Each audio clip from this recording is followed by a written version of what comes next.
and welcome to the 6th edition of Goa Arts and Literature Festival 2015. Today we have with us Ms. Lucy Burns, who is the author of Puro Ate, Filipinos of the Stages of Empire. She is also an associate professor and a dramaturg. Welcome, Lucy. Thank you. Okay. So, your work is majorly relating to theatre, performance and cultural studies. Yes. How did you first get interested in these fields? I first just got interested in these fields as a literary major, actually, as a literature major. My PhD is in English. So, and through that, reading plays, I also worked at a theater company. Okay. And in the university where I was doing my graduate work. So that's how I entered, got interested in performance. Okay. You said you were working at the theatre as what? I had several positions. One was called, I was the education and access coordinator. Okay. And for a number of years, and then I switched on to being a literary manager, where I reviewed plays and performances that we would put in our season to present in the theater and possibly produce with college students. Okay. So, can you tell us a bit about your book, Puro Ate? Book is partly from my dissertation research, but once I started writing the book, I researched I found other materials to include in the book. I'm really interested in the moments when different moments in history of Filipinos become visible, not just in the United States, but globally. Yeah. When I was doing this research, it was also the time when, this is still happening, but 2,000 Filipinos would leave the country every day to work elsewhere in the world. So thinking about the visibility of Filipinos, literally on stage, but also on the global stage. So the book looks at different kinds of performances, like the Miss Saigon musical, where a lot of the Vietnamese characters are performed by Filipinos who live in the Philippines and also Filipinos who live in the U.S. Conceptually, I was really interested in, I was not interested in simply celebrating their presence in representation. I was kind of thinking about these presences in the context of U.S.-Philippines imperial relations and the politics of that. Okay. Thinking through the idea of American exceptionalism and how they conducted their occupation of the Philippines. Okay. So that's the book, but I was really interested in looking at that, the politics of that in something like cultural production, in something like theater that's always celebrated as more benevolent, right? So, and I wanted to think about that because also for Filipinos and Asian American communities in the U.S., it was about celebrating when they become visible, right, within the U.S. racial context. And I'm not interested in that kind of visible and contributionist politics.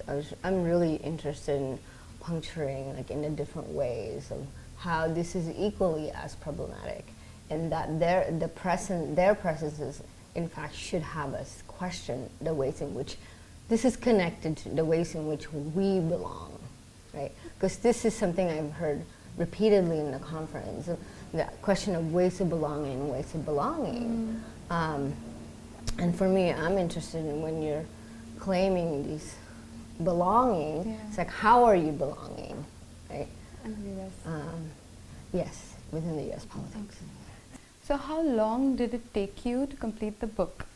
Like I said, part of the research I did when I was in grad school, so that was 6 years. Okay. And then after that, it's an additional 6 more years or 7, so 13 years. Okay, that's a long time. Yes, it is. So, and the research I did is about, I attended performances, I read a lot of plays, I went to the Philippines and I interviewed artists there, like Lea Salonga, who is in Miss Saigon.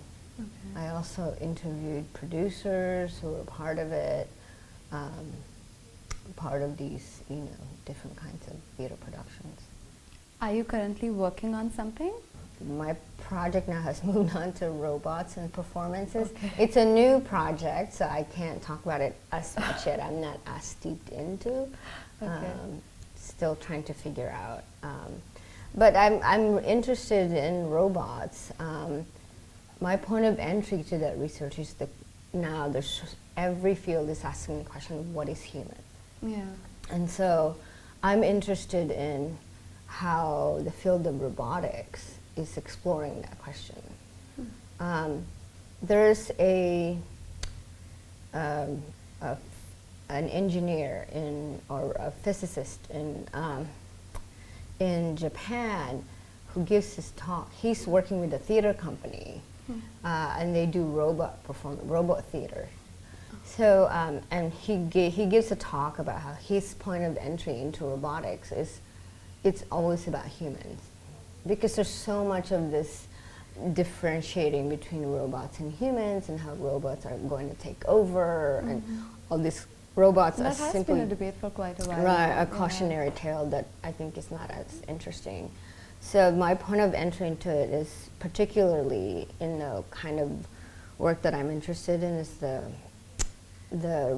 idea of racialization, and how, particularly in the United States, how Asians have been racialized as like robots or as robots. Right. Yeah, they do. They actually do it a lot because we are like workaholics to them. Supposedly, Yeah. yes, and that the way in which like you don't Yeah. emote, Yeah. which is Actually not true. But correct. Yeah. I actually didn't know robotic theater was a thing, so that's like a new thing for me. So tell us something about your experience as a professor at the University of California. I'm very lucky. I'm in a department called Asian American Studies, and I'll talk about that in my panel today and what that field means.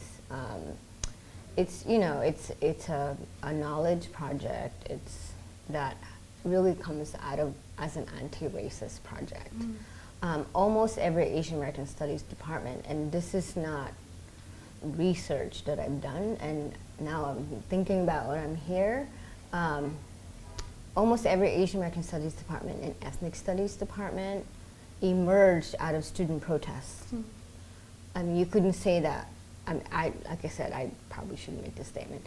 I don't know any other field, like business school that emerged out of students protesting. We taking over a building saying we want a business school because it's already there. And the same with English department, like these more traditional disciplines, it's just assumed history that they're already there. But ethnic studies, has always had to come out of student protests, literally students dying, not eating, and so Hunger strikes and all. Right. Yeah. And so this is how I think about where I'm at in my field, in my position. So you are an accomplished professor, an author, and a dramaturg. Where do you identify yourself most? I have to do all those things to keep my job. Okay. So I would say professor, but being a professor means all those things. Yeah. So I don't really know. I don't make a distinction between them. Those are just jobs for me. Is this your first time at Goa Arts and Literature Festival? Yes, the Arts and Literary Festival, but not in Goa. I have been to Goa Yeah. before. So how has your experience been so far? Oh, it's great. We have some really wonderful friends who always take good care of us when we're here. So it's wonderful, and I love, there was a woman who 2 years ago, I wanted to go, we were at this conference, and I wanted to go to Panjim, and she said, oh, just wait for me, I'll drive you there.